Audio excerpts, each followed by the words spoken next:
Hi everybody, my name is Kate Schatz and today I'm going to be reading the second story from the book Rad American History A to Z, written by me and illustrated by the artist Miriam Klein Stahl. It's an illustrated A to Z book of moments and movements that demonstrate the power of the people. And today we are going to be reading B is for Black Lives Matter. Before I start the story, I want to say a few things about it. One is that when you hear that this is a history book, it might surprise you to know that there's a story that is about something that's kind of happening now. You have likely heard of Black Lives Matter. Maybe you've heard that phrase. Maybe you've seen it on a sign or a bumper sticker. Maybe you've even participated in a demonstration or a march or an event in support of the movement. But you likely know that that's a contemporary movement. So this is going to be a contemporary story. And that's actually an important part of this book and the work that Miriam and I do, because we don't think that history is just something that happened a really long time ago to dead people. And sometimes that's how we think of it. Like history is about stuff that happened, like, hundreds of years ago. That's true. But history is also being made every day. And there are things in our very recent past that are absolutely historical. And so we wanted to capture that and include that in the book as well. So as with the other story I read, some things for you to keep in mind as I go through. When are you hearing about things that are familiar, things that you've heard of that might be an event, a person, or a place? And when are you hearing something that you didn't realize, something that surprises you? If you're welcome to leave comments, if there's anything that's really interesting to you, if you want to let me know something that you learned, something that you had no idea about. And I look forward to reading those. When I'm done reading the story, I will give you some suggestions for further research, some discussion questions, ideas for what you can do at home to learn more. And I'm up in my attic today. I'm just trying to find, as the saying goes, any port in the storm to read to you. So today I'm confined to the attic while the kids are downstairs. So B is for Black Lives Matter, the movement that started with 3 friends and 3 words. Like many Americans, Alicia Garza spent July 13th, 2013, anxiously waiting to hear the verdict in a high-profile criminal case. A man named George Zimmerman was on trial for shooting and killing Trayvon Martin, a 17-year-old that he saw walking through his Sanford, Florida neighborhood one evening. George thought Trayvon, who was African American, looked suspicious. George thought he might be a burglar. But Trayvon was just a teenager, walking home from a convenience store where he'd bought Skittles and an iced tea. George called the police, but before they had arrived, George had shot Trayvon in the chest. There were no witnesses. Trayvon's death set off a huge public outcry. George said he had acted in self-defense, claiming that Trayvon had attacked him. At first, the police didn't even plan to file charges against George, but after extensive media coverage, combined with the outrage of community members and activists, they charged George with second-degree murder. The trial was followed closely around the country, with many people holding out hope that prosecuting this act of violence against an innocent young man would lead to justice for Trayvon's family. The jury deliberated for 16 hours, and that's the part of a trial where the people who are on the jury get together and they talk about everything they've heard in the trial, all the evidence, all the testimony, and they decide together what the verdict is going to be. So Alicia Garza and her friends sat at a bar in Oakland, California, checking their phones for updates on the verdict. Finally, it was there on her Facebook feed. Not guilty. Alicia felt like she'd been punched in the gut. She was enraged, but she wasn't surprised. Statistics show that unarmed Black Americans are far more likely than white Americans to be stopped by police, suspected of a crime, arrested, convicted, and imprisoned. As a Black woman and an activist, Alicia knew those statistics and the realities very well. Many people in her community struggled with police brutality and harassment. Alicia knew the truth about racial profiling, how people who look like Trayvon are more likely to be seen as suspicious. She knew that when white civilians shoot Black and brown people, the incidents are 8 times more likely to be declared justified by juries and judges. And Alicia knew that police officers are rarely, if ever, punished for killing innocent people, especially Black and brown people. But even with that knowledge, Alicia still hoped that this time it would be different. She thought about her own brother, who was around the same age and height as Trayvon. Would he be seen as threatening even though he'd never been in a fight? Would her brother be next? What would it take to make other people care about this as much as she did? To Alicia Garza, on that summer evening, it felt like the lives of people who looked like her and her brother and her friends and the people in her neighborhood just didn't matter. To express her grief, Alicia turned to Facebook, where she wrote a long emotional post. "I continue to be surprised at how little Black lives matter," she wrote. She ended by writing, "Black people, I love you. I love us. Our lives matter." Her post gained a rapidly growing number of likes, and people started sharing it all over the place. One person who saw truth in Alicia's post was her friend, Patrisse Cullors. Patrisse had grown up in Los Angeles, in a neighborhood where tensions with police ran high. She was just a kid when she watched her brothers, who were just playing outside, get searched and thrown against a wall by police officers. She saw how the police treated people from her community differently from the people in the wealthy white community where she went to school. She often asked herself, why is it like this? Patrisse was in a motel room about 300 miles north of Oakland that night, but she read Alicia's post on Facebook and it made her feel connected. She shared the post on her own page and she added a hashtag, Black Lives Matter. It was a simple yet powerful phrase. Black Lives Matter occurred to Patrisse as an echo of Alicia's sentiment that the lives of Black Americans don't seem to matter to the police, to juries and judges, to politicians, and to most white Americans. And as Patrisse saw more emotional posts from her friends, she wanted to make them feel loved and heard and seen. She shared the hashtag. She tweeted it out. Black Lives Matter, she wrote, over and over that night.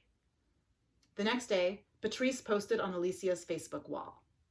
Hashtag Black Lives Matter campaign. Can we discuss this? I have ideas, she wrote. This post caught the idea of another Black woman activist, Opal Tometi.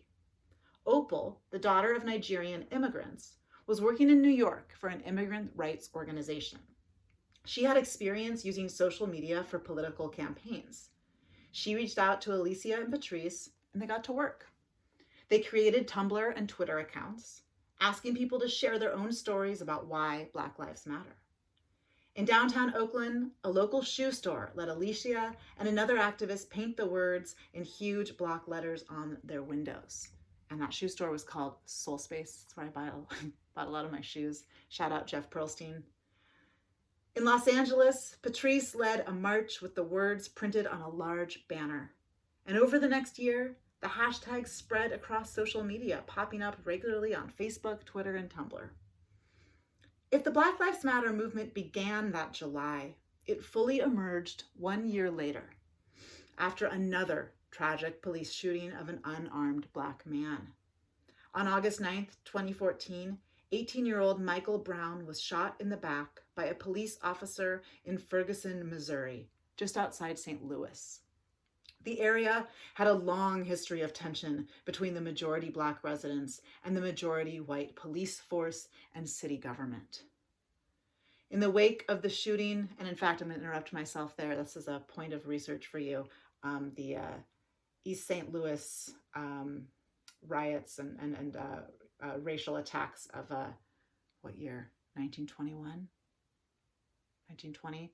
It's a major and historic moment that you could research to understand a little more of the context for why what happened in Ferguson, Missouri, why it happened and what the history was in that area. In the wake of the shooting in Ferguson, community members began to gather, some at peaceful vigils and others in emotional protests that sometimes resulted in property damage and violence. The city cracked down hard on the demonstrations. They imposed curfews, and they sent in police with military-style equipment. This caught the attention of the media and the public, and soon Black Lives Matter was trending like never before. The three founders decided to transform their virtual impact into on-the-ground support for the Ferguson community. They connected with other organizers to set up freedom rides to get activists from across the country to Ferguson. They were inspired by the freedom rides of the civil rights movement, when hundreds of Black and white activists rode public buses together to protest segregation. Soon, hundreds of people were headed to Ferguson to help support the local community. When Alicia, Patrice, and Opal arrived in Ferguson, they were stunned to see #Black Lives Matter everywhere. Those 3 words that Patrice had typed out on her computer were now printed on giant banners, written with Sharpies on handmade cardboard signs. They were chanted in the streets by people they'd never met, in a city they'd never been to. As an experienced organizer, Alicia knew that social change usually takes a long time, and that many people don't get to see the transformations that they fight for. But in that moment, in Ferguson, she could tell this was different. The women were faced with a decision. How do you turn a social media moment into a real movement? Tweets and posts wouldn't actually save Black lives. They needed to act fast, but they also wanted to be strategic. Although Alicia, Patrice, and Opal were the ones who got the Black Lives Matter organization going, they didn't want to be in charge. They wanted to empower other Black leaders to build movements in their own communities. They began training local activists in Ferguson, and they encouraged those who had come to Ferguson from other cities to start their own Black Lives Matter chapters back home. Sadly, Michael Brown was not the only innocent Black person killed by police in 2014. Black Lives Matter activists organized in response to the shootings of Eric Garner in New York City, Akai Gurley in Los Angeles, Laquan McDonald in Chicago, and 12-year-old Tamir Rice, who was killed at a playground in Cleveland, Ohio in November of that year. That same month, when a grand jury decided not to charge the officer who killed Michael Brown, Black Lives Matter chants were heard across the nation. Protests erupted yet again, from New York City to Ferguson to Oakland. While this racial unrest, protest, and violence was really nothing new in the scope of American history, there was something that was new, and that was the impact of technology. A social media post could result in a mass protest. A cell phone video could record an arrest, a shooting, or a police confrontation. And it made something that has historically been invisible, not just visible, but viral. The combination of social media and a recognizable movement like Black Lives Matter brought the issues of police brutality and racial injustice to the forefront of national conversations. Black Lives Matter also began to show up in popular culture. It was uttered by tennis champion Serena Williams and President Barack Obama. It was mentioned on TV shows. It was on t-shirts and hoodies, mugs and bumper stickers. Suddenly it seemed to be everywhere. And with that did come a backlash. The Black Lives Matter's founders and the members of different chapters have received death threats, harassments, and constant criticism. They've been called racists, cop haters, terrorists, and worse. Some non-Black people have felt threatened or left out by the phrase Black Lives Matter. What about us, they've argued? Why single out Black lives?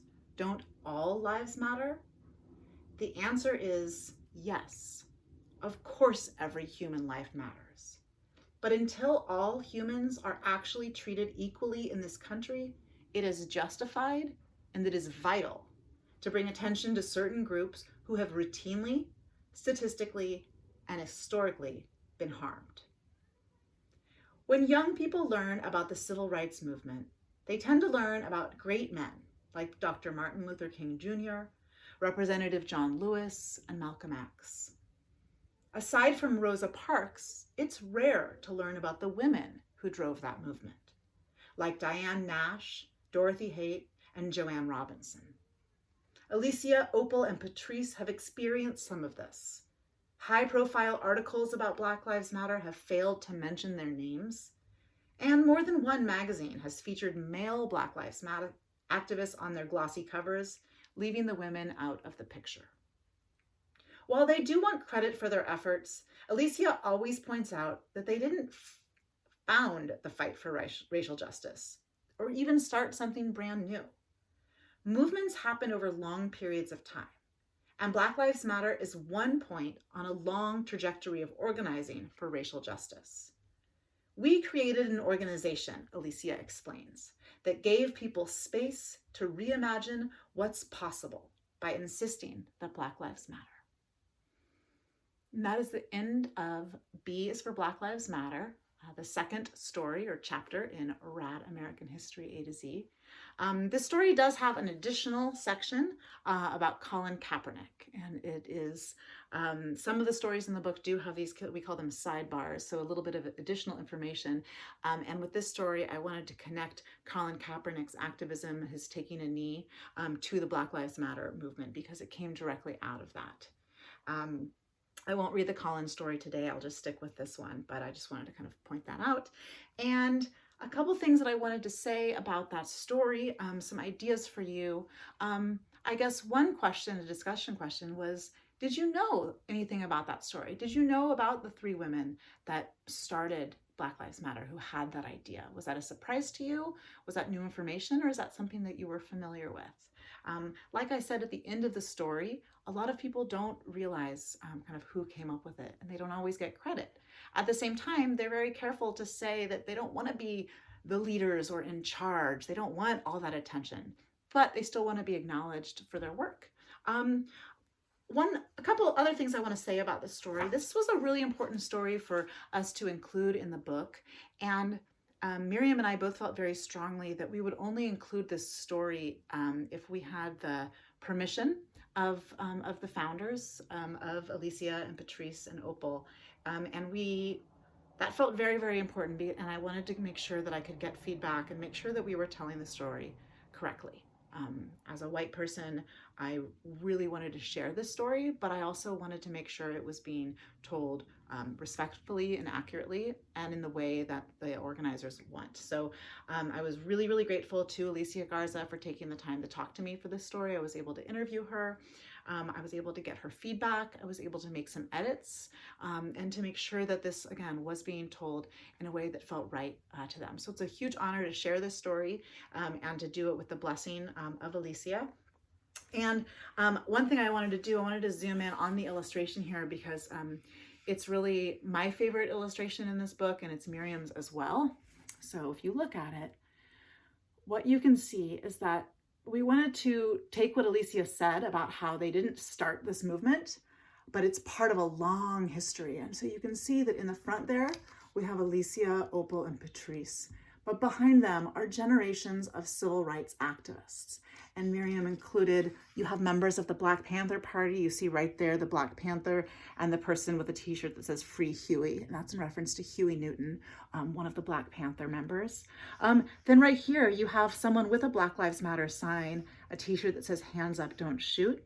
And these are students, this is based on students from Berkeley High School. That's where Miriam teaches. And this is actually from a walkout that students did to protest police brutality.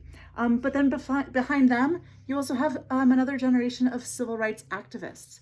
You have Stop School Segregation Now, and that sign says CORE. And that stands for an organization, an important civil rights organization called the Congress on Racial Equality. And you also have,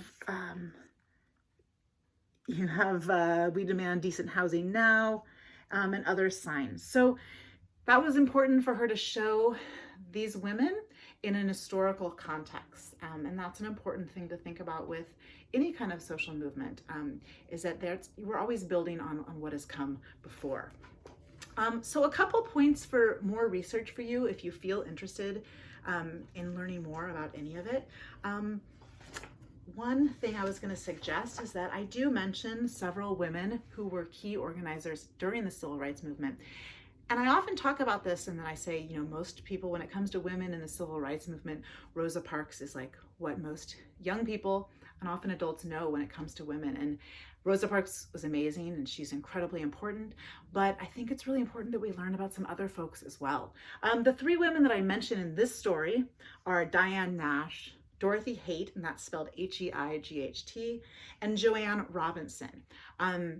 Each of those women has incredible stories, fascinating work. I would also suggest, if you wanted to look into Ella Baker, and she's someone that we put in our first book. And there's just a ton of other women who were really involved and really key players whose names we often don't end up learning. So that's one potential thing. Choose one of those women or all of them, do some research, look them up on Wikipedia, read about them, and get a sense of how women contributed to really organizing the civil rights movement. You could also look up each of the individual activists here. Alicia, Opal, and Patrice all continue to work as organizers and have done remarkable things, remarkable work. And they also, Patrice wrote a book called Called Me a Terrorist, I think is the name. So you could look up her book and see about reading that. You could, again, Google them and see what kind of work they're doing right now. And if you are interested in the kind of statistics around police brutality in Black and Brown communities, I did a lot of research for this story, and a lot of the sources were from, from government statistics, police bureaus, FBI, other data on police shootings. So that's something that you could research if you really wanted to actually understand those statistics that I mentioned in the beginning of the story. And again, if the police brutality angle of the story is something that's of interest to you, each of the cases that I mentioned too, I only mention, sadly, I only mention a few of the stories of unarmed Black and Brown people who have been killed by police. I mentioned Eric Garner, Akai Gurley, Laquan McDonald, Tamir Rice. I don't mention Sandra Bland. I don't mention so many other people. So that could be something that you could learn about too. If any of those names are unfamiliar, you might look that up and learn about those stories if that's something that's of interest. And then another kind of question, maybe a discussion question I would ask people is actually about the social media angle of this story. So, can you think of other hashtags and ways in which things have caught on and gone viral? And how is that? Can you think of, in addition to Black Lives Matter, can you think of any other examples of times when a hashtag connected to activism or social change or something has really effectively gotten people's attention? What are your opinions about that? Do you think that that is an effective form of activism? There's an argument against that, or a counter argument that I've heard people, especially some young people, make, is that like sometimes maybe people feel like to be an activist or to make change, you just like post a hashtag on your Instagram, but then you don't actually do anything, right? And so I think that's an interesting discussion for people to have, is how do we actually use social media to really make things happen? And that's, I mentioned that a little bit in the story when I say that the women were faced with the decision of how do you turn a social media moment into a real movement? And we say tweets and posts won't actually save lives. So, something going viral and a really effective hashtag, it gets people's attention. But how important is it that there would be action actually associated with that and following up on that attention? So that could be something for people to think about, to write about as a discussion question for your day, etc. And yeah, I'll remind you that you can buy this book online from your local independent bookseller who is hopefully taking orders and shipping books. If that's not the case where you live, you can always go to indiebound.com, I-N-D-I-E bound.com, and find a number of independent online retailers who will ship you books. And I'm not suggesting that you use that one big famous one that starts with an A, where a lot of people buy books. If that's your only method of buying a book online, that's okay. But as much as we can right now, we want to support independent bookstores. They support authors like crazy. They support communities, and they really need our business. So buy this book, buy other books. I don't care if you don't want my book, that's fine. Buy some books. But if you want to get this and read along, that'd be great. Again, if you have any questions or comments, leave them, and I'll be back tomorrow with C, which is for the Combahee River Raid. So we're going back to the 19th century. We're going to do a little Civil War. Thanks for tuning in. Bye.